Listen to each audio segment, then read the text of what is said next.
Subscribe कीजिए हमारे channel को और बेल आइकन को दबाइए हमारी लेटेस्ट वीडियो सबसे पहले।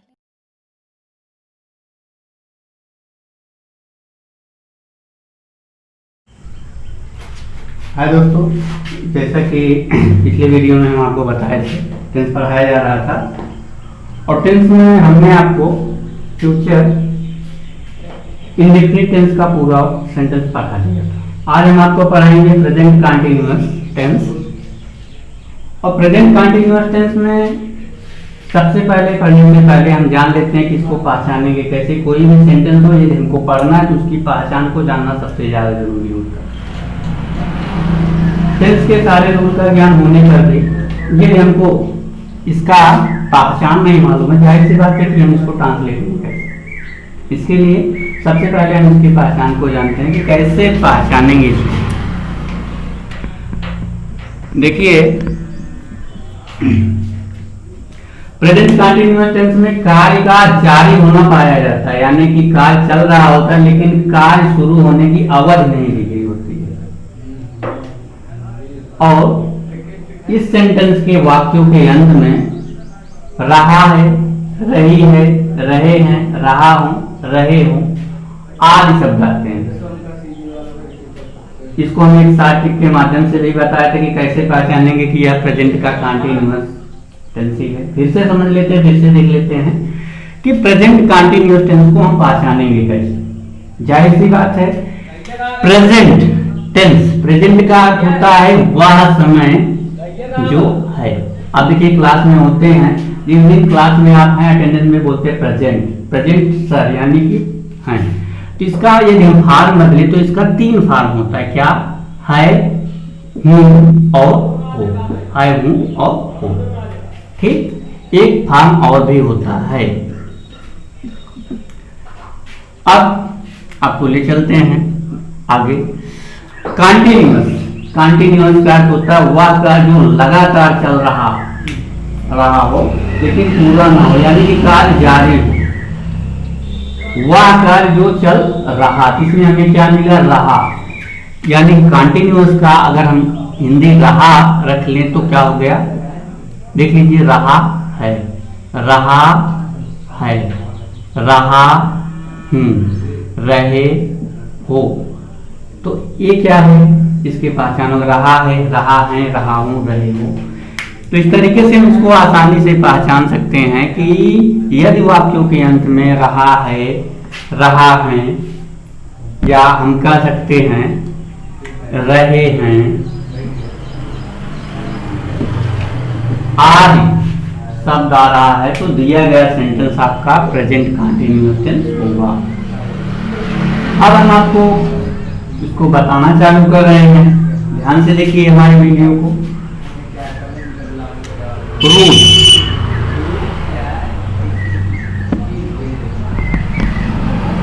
रूल नंबर 1,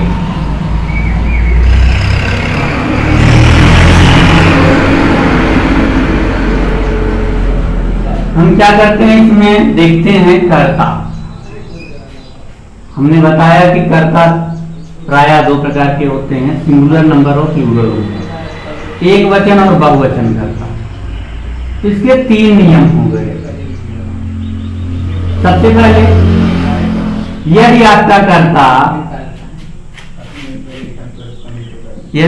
कर्ता ही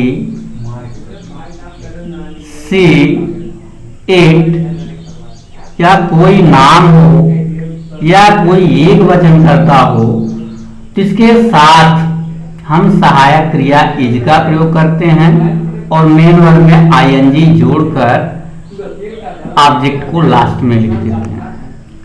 रूल नंबर 2 क्या हो जाएगा?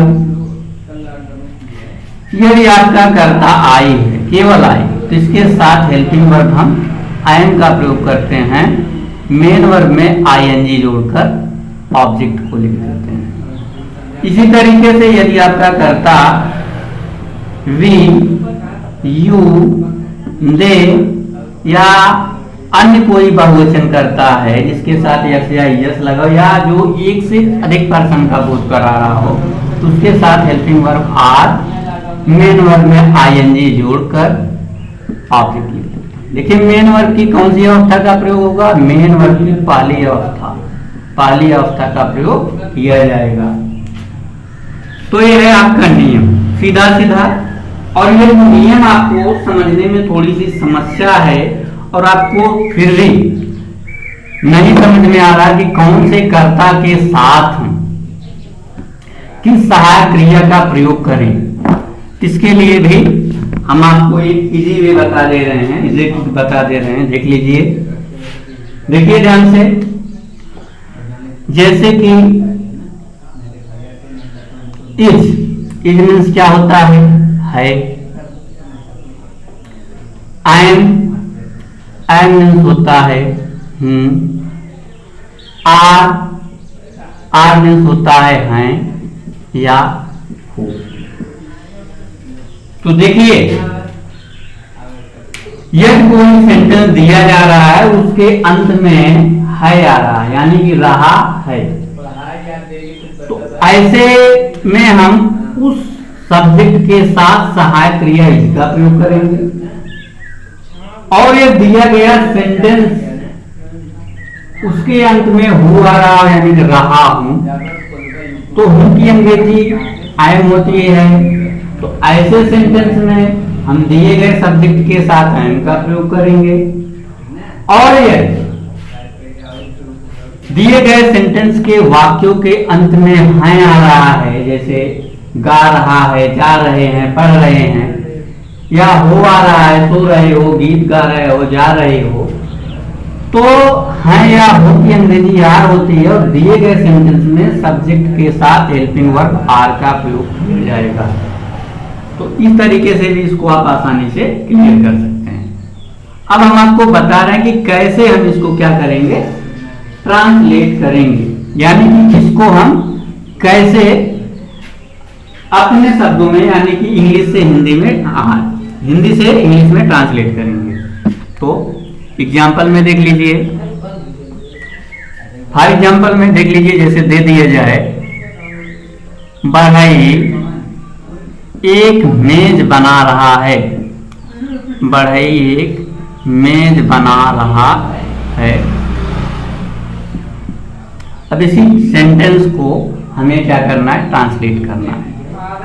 सेंटेंस को ट्रांसलेट करने से पहले हम जान लेते हैं, हमने फार्मूला पहले ही बता दिया है कि किसके साथ क्या लगाना है, लेकिन फिर भी हम इसके फार्मूले को देख लेते हैं कि इसको किस फार्मूले पे बनाया जाएगा। इसके लिए बहुत आसान फार्मूला है। सबसे पहले हमको लिखना है सब्जेक्ट, और सब्जेक्ट के अकॉर्डिंग चुनना है हमको helping verb is am are में से कोई एक। फिर आपको क्या करना है, मेन वर्ब की पहली अवस्था में आपको ऐड करना आईएनजी, आईएनजी के बाद आपको ऑब्जेक्ट लगाना है। अब इसी पे हम क्या करते हैं, इसको ट्रांसलेट करते हैं। देखिए सबसे पहले हमको क्या लिखना है, सब्जेक्ट। सब्जेक्ट का हिंदी होता है कर्ता, कर्ता का अर्थ होता है सेंटेंस में कार्य करने वाला पर्सन, यानी कि वह व्यक्ति जो उस वाक्य में कार्य कर रहा है उसको हम क्या कहते हैं, कर्ता। तो एक मेज बनाने का कार्य कौन कर रहा है, बढ़ई। तो सबसे पहले हम क्या लिखेंगे सब्जेक्ट में, द कारपेंटर, द कारपेंटर। अब देखिए बना रहा है, यानी कि एक व्यक्ति की बात हो रही, बढ़ई एक है, यानी कि आपका सब्जेक्ट सिंगुलर है। तो हमने बताया कि एक वचनकर्ता के साथ हमको यूज करना है हेल्पिंग वर्ब इज, और नहीं तो आप देख लीजिए कि है कि अंग्रेजी क्या हमने बताया इज, तो तीनों में से क्या लग गया, इज। अब आपको लिखना है मेन वर्ब, यानी कि मुख्य काम क्या हो रहा है इसमें, मुख्य क्रिया क्या है इसमें, बनाना।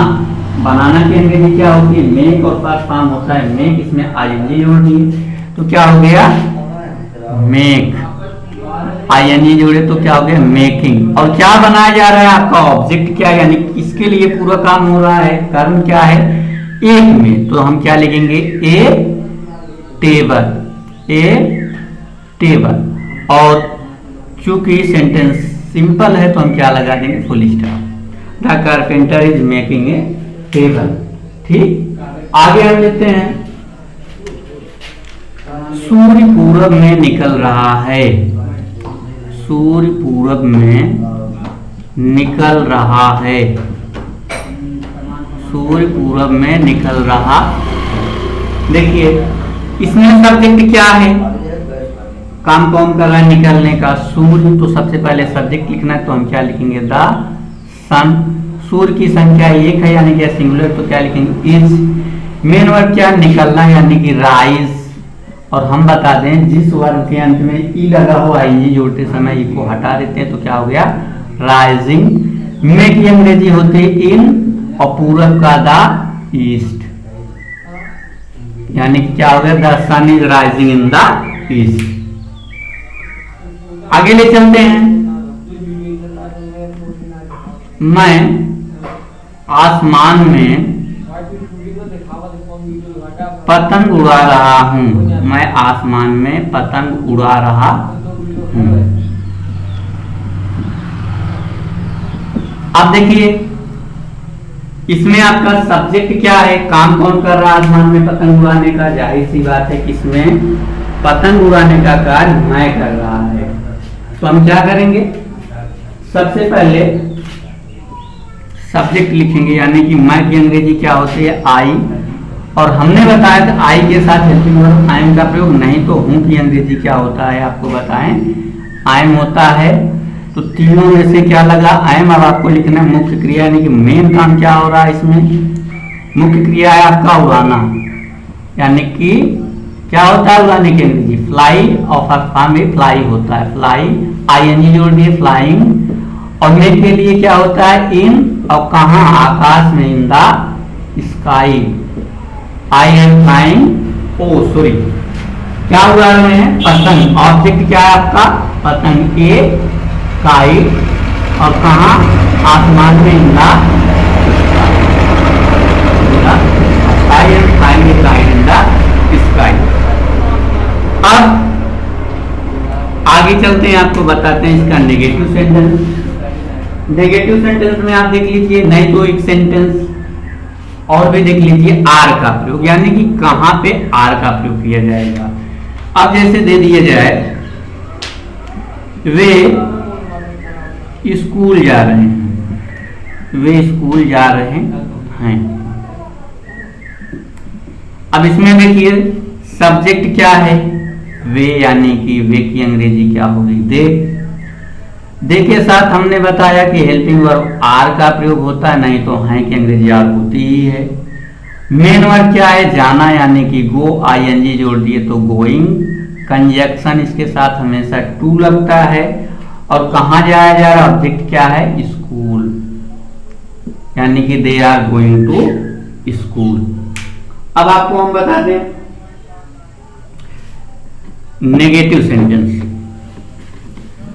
यानी कि नकारात्मक वाक्य, यानी कि ऐसे वाक्य जिसमें कार्य को मना किया जाए या नकारा जाए, ऐसे सेंटेंस को हम नेगेटिव सेंटेंस कहते हैं।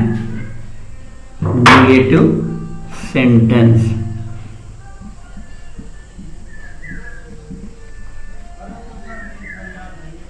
अब तक आपने पढ़ा वो था अफर्मेटिव सेंटेंस, यानी कि पॉजिटिव सेंटेंस। अब आपको पढ़ा रहे हैं इसी का नेगेटिव सेंटेंस, यानी कि नकारात्मक वाक्य। तो आप देख लीजिए नेगेटिव सेंटेंस में बस नहीं के लिए नॉट का प्रयोग करना है। नॉट का प्रयोग कहाँ होगा, नॉट का प्रयोग होगा हेल्पिंग वर्ब के बाद, यानी कि आपका जो फार्मूला बनेगा वो बनेगा, सबसे पहले आपको सब्जेक्ट लिखना है, फिर सब्जेक्ट के अनुसार इज, आई एम, आर का प्रयोग करना है, फिर नहीं के लिए आपको नॉट लगाना है, फिर मेन वर्ब की पहली अवस्था में आपको आईएनजी जोड़ना है और अंत में ऑब्जेक्ट लिखना है। यानी कि सेम प्रोसेस आपके अफर्मेटिव सेंटेंस असर्टिव सेंटेंस की ही तरह रहेगा। डिफरेंस थोड़ा सा इतना है कि नहीं के लिए नहीं की अंग्रेजी नॉट को ऐड करना, वो कहाँ ऐड होगा, ये हमारे के बाद। अब जैसे सीता, एग्जाम्पल में देखिए, सीता अपनी गुड़ियों के साथ नहीं खेल रही थी, खेल रही है। सीता अपनी गुड़ियों, सीता अपनी गुड़ियों के साथ नहीं खेल रही है। अब देखिए इसमें हमने नहीं शब्द का प्रयोग किया। अब सबसे पहले आपको लिखना क्या है, सब्जेक्ट यानी कि सेंटेंस में कौन सा पर्सन है जो काम कर रहा है खेलने का, वो है सीता। तो हमने सबसे पहले लिखा सीता। एक वचन है TJMR में से क्या लगेगा, इज, नहीं तो है कि अंग्रेजी इज होती ही है, फिर नहीं के लिए हमने नॉट का प्रयोग किया। अब देखिए क्या लगाना है आपको, मेन वर्ब। मेन वर्ब क्या है, खेलना। खेलने की अंग्रेजी होती है प्ले, ING जोड़ दिए तो हो गया playing. Sita is not playing, यानी कि सबसे पहले आप बनाएंगे सीता नहीं खेल रही है, फिर आपको इसको बनाना है वाला इस अपनी गुड़ियों के साथ। तो हम क्या लिखेंगे, किसी कर्ता का जब किसी वस्तु से तालमेल होता है, या कोई बच्चा है या कोई व्यक्ति है जब किसी वस्तु से कार्य करता वस्तु के साथ, उसके लिए विद का प्रयोग होता है। तो गुड़ियों से खेलने के लिए हम साथ के लिए विद का प्रयोग। Sita is not playing with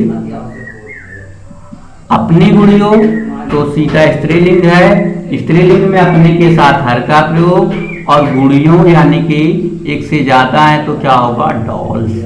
यानी Sita is not playing with her dolls. आगे चलते हैं, वे बाजार नहीं जा रहे हैं, वे बाजार नहीं जा रहे हैं। अब इसमें आप देख लीजिए, इसमें सब्जेक्ट क्या है जो काम कर रहा है बाजार नहीं जाने का, वे, यानी कि वे की अंग्रेजी होती है थे। फिर TJMR में से आपको एक लगाना है, तो वे के साथ क्या लगता है, आर, हैं की अंग्रेजी होती है आर। नहीं के लिए नॉट। मेन वर्ड क्या है, जाना, यानी कि गो, ING जोड़ दिए गोइंग।